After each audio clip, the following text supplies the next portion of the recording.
Okay, here we are rolling into week 7, continuing our hips, balance, and some sequences. So what I will do today is break it up like I did last week. When we talk about our hips, not only do we talk about our lunges and our warrior 1 and 2, but we talk about some balancing poses and also some ending hip openers such as lizard lunge, squat, and pigeon pose. Some of you are familiar with pigeon pose if you've ever practiced in a regular class. I typically don't guide people into it because it's pretty intense and invasive, and oftentimes the alignment just isn't there for people. So I offer the 90-90 that we worked on last week. So to begin, please use last week's videos to warm up. I'm not going to do them here because they don't have to be included in this week's submission. So coming through into one of our deeper hip openers that we would do at the end of our class would be lizard lunge. So we could start in a lunge position here, in a low lunge position, and then widen our right foot to the outside edge of the mat. Bring the hands down inside the right foot, curl the left toes under, and slide that knee back. So here we're working into the outside of our right butt cheek, our right glute, and we're working into the front of our left hip. This is your starting point. Oftentimes people do come down to their forearms if it's comfortable for them and not providing any strain or stress for them.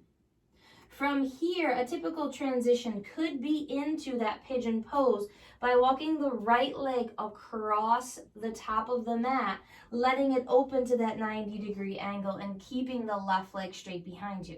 However, this is where I like to bend that that left knee in and come more into that 90-90 sit as we can obtain the same stretch through our right butt cheek as we would with our pigeon pose. Good. Right here, we could come back up and then stack on top that left ankle. So a lot of times what people do is they sit in a cross-legged position like this, but what we're really trying to do is keep that right shin across the front of our mat and then take that left one and stack it right on top so it looks like 2 fire logs stacked together.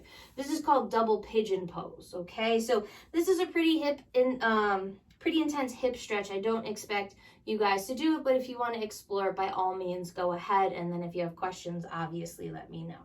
Okay, so as we unravel that, we can come into the other side, just prepping here, keeping our foot nice and wide, bringing our hands down, sliding our right leg back. And I'll show you on this side, the deeper variation of lizard lunge looks something like this, okay? So we don't have our knee jutting across, our foot is flat onto the mat, and the forearms rest.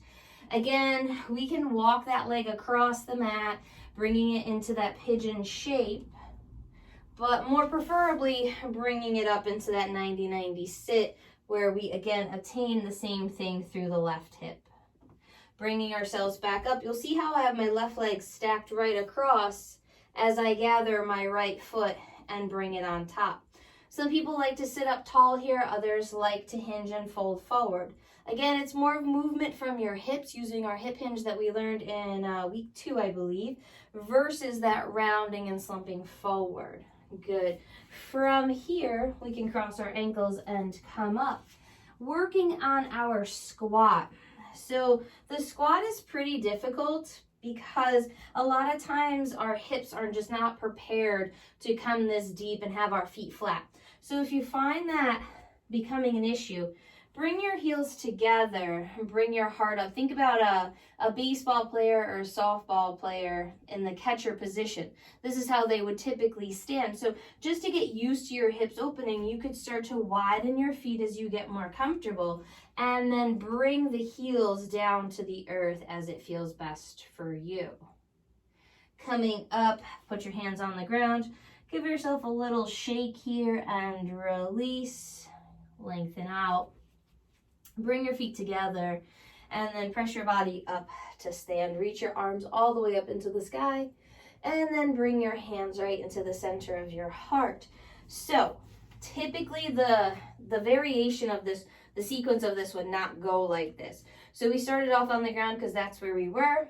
And now we'll start with some balancing poses that also involve our hips. So one of our most common balance poses is tree pose, Vrikshasana. So the tendency is to just shift all of that weight into one foot. So we'll do the left first. We'll bring the right foot to touch the left ankle. You don't have to go any further than this. Maybe this is enough. Maybe you want to bring it right below that kneecap.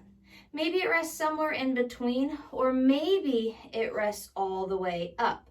Whatever feels best for you, we'll start where it feels best. Your arms could be down by your side, your hands could be in prayer, or your hands could be all the way up towards the ceiling.